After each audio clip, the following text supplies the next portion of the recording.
Okay, so I've been having a lot of fun with Hanzo in Overwatch, which is strange for me because I normally suck with sniper classes. I'm not very good with the Widowmaker either, but with Hanzo I love his Sonic Arrow, really effective in corridors to kind of make your teammates aware of any flanking enemies, especially when you're defending. The Scatter Arrow is really effective if you use it the right way, and the Dragon Strike, well, if you use it at an angle and you kind of force your enemy into a corridor or into a space where they really haven't got anywhere to go, it's very effective for a multi-kill.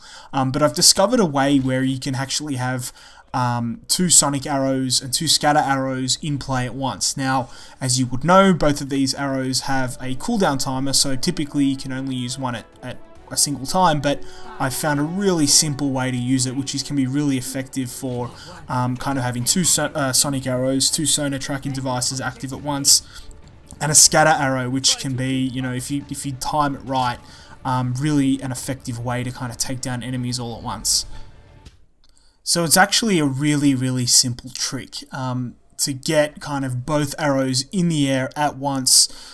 Basically all you need to do is aim directly in the sky, and when you do that, the countdown timer will start, and then you've got to time it right so that you know, you kind of have it in different places. Now you've got to aim, you got to have optimal aim here. You've got to aim directly above, so you've got to hold down the right trigger on Xbox or PlayStation or PC, whatever you're playing on, and you'll see the timer there. Now that arrow is going to come straight back down in from the spot that I fired it from, and then when it comes down, you'll see that it will land. There you go, and then the countdown timer will be over, and I've got two tracking devices basically working in sync with one another.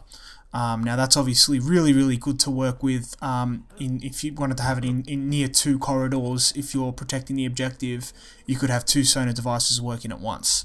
Now this also works with the Scatter Arrow. You'll see that I'll do that here, and then from a distance, and I've done this a couple of times in matches, you really have to time it well. It's actually really good when you're defending and the opposition's ready to come out from the gate. You can kind of, if you time it just right, you've got to set it off at about 19 seconds until the match starts, and then there you go. So if you time it at the right time and you can actually see it falling down from the sky, it really works really superbly. There was one match where I didn't get any kills, but I caused significant damage, and especially if there isn't a Reinhardt there to kind of shield the enemy from the Scatter Arrows.